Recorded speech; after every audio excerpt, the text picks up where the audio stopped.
அனைவருக்கும் இனிய இரவு வணக்கம். எல்லோரும் எப்படி இருக்கீங்க? நான் நல்லா இருக்கேன். நீங்களும் நல்லா இருப்பீங்க நினைக்கிறேன். நல்லா இருக்கணும், கடவுளை நான் வேண்டிக்கிறேன். நான் எல்லாரையும் பார்த்து கேட்குறேன், அது ஆணாக இருக்கட்டும் பெண்ணாக இருக்கட்டும், காதலிக்கும் போது இருக்கிற தைரியம் கல்யாணம் முடிந்த பிறகு ஏன் அது இருப்பதில்லை? காதலிக்கும் போது ஒத்துழைக்கிறீங்க, விட்டு கொடுத்து போகிறீங்க. கல்யாணம் ஆன பிறகு ஏன் அந்த விட்டு கொடுத்தல் இருக்க மாட்டேங்குது? எனக்கு புரியலை. ஆணாக இருக்கட்டும் பெண்ணாக இருக்கட்டும், அந்த டீனேஜ் ஏஜில் ஒருத்தரை பிடிச்சதுன்னா பின்னாடி சுற்றுறீங்க 10 முறை. லவ் ப்ரப்போஸ் பண்ணுறீங்க, உங்கள் காதலை வெளிப்படுத்துகிறீங்க. விருப்பம் இருக்கிறவங்க வெளியே போய் சுற்றுறீங்க. சில பேர் டீசெண்டாக அன்பை பரிமாறிக்கொள்கிறீங்க. எதுக்காக? கல்யாணம் பண்ணிக்கிட்டு கடைசி வரைய வாழணும் என்ற எண்ணத்தோடு தானே. சில கல்யாணம் பெற்றோர்கள் சம்மதத்தோடு சிறப்பாக நடக்கிறது.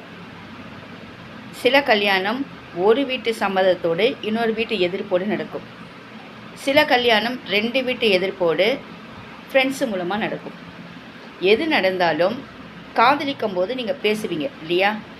என்ன பிரச்சனை வந்தாலும் ஒருவர் விட்டு கொடுத்து வாழ வேண்டும் இல்லையா?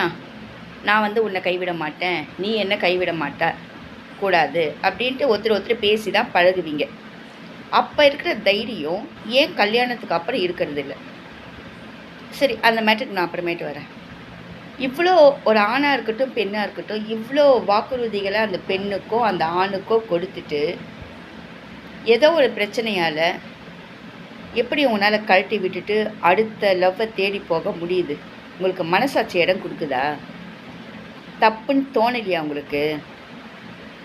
பெண்ணு எந்த ஒரு விஷயத்தையுமே சீக்கிரமாக நம்பக்கூடியவள். பழகும்போது இருக்கிற தைரியம், நீங்கள் அன்பை காட்டிட்டீங்கன்னா அன்புக்காக ஏங்குகிற பெண்கள் நிறைய பேர் இருக்காங்க.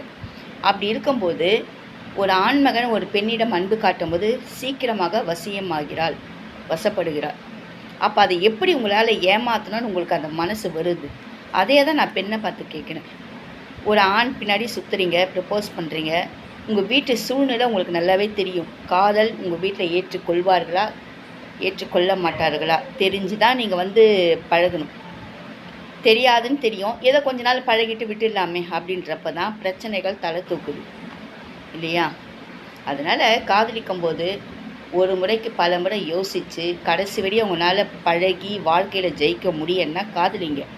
ஏமாற்றணும், இருக்கிற வரையும் அனுபவிக்கலாம், இருக்கிற வரையும் அவகிட்ட இருந்து பணத்தை வாங்கி ஜாலியாக இருந்துடலாம், அவங்ககிட்ட பணத்தை வாங்கி ஊர் சுற்றலாம், மாலுக்கு போகலாம், சினிமாவுக்கு போகலாம், இப்படிலாம் சொல்லி ஏமாற்றிட்டு ஒருத்தரை கழட்டி விட்டுட்டு அடுத்தவங்கிட்ட போனீங்கன்னா லைஃப் ரொம்ப மோசமாகிடும். உங்களை ஏமாற்ற ஒருத்தியை கண்டிப்பாக வருவாங்க.